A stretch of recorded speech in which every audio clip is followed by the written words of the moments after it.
तेस्रो दिन मूल्याङ्कन प्रतिवेदन विधि व्यवस्थापन तथा बजेट तर्जुमा तालिम इनरवा सुनसरी नेपाल।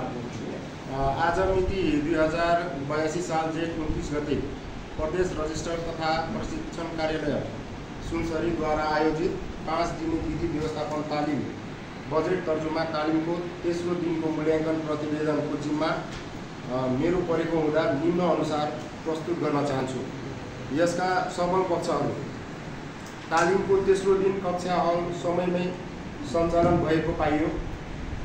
प्रशिक्षार्थीहरूको सिकाइको क्रममा एक आपसमा सहकार्य गरेको देखियो। पल्सको विस्तृत रूपमा अध्ययन र यसको बारेमा जान्ने मौका पायौँ। तेस्रो दिनको पनि प्रशिक्षकको प्रस्तुति र चिया नास्ताको राम्रो व्यवस्था भएको पाइयो। कक्षा हलको वातावरण र बसाइ व्यवस्थित भएको पाइयो। सुधार गर्ने पक्षहरू: संयोजकलाई कक्षा हलको सम्पूर्ण जिम्मा दिए तापनि संयोजकलाई नसोधी बाहिर निस्केको पाइयो।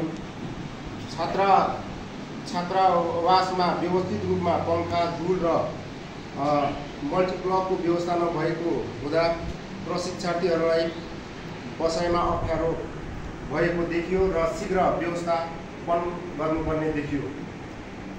तालिम हल समयमै सञ्चालन भए तापनि केही प्रशिक्षार्थीहरू समयमा उपस्थित नभएको देखियो।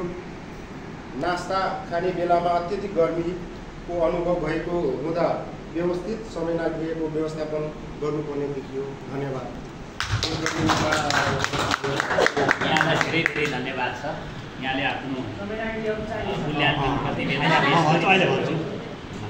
दिपेन चौधरीजीले यहाँलाई धेरै धेरै धन्यवाद।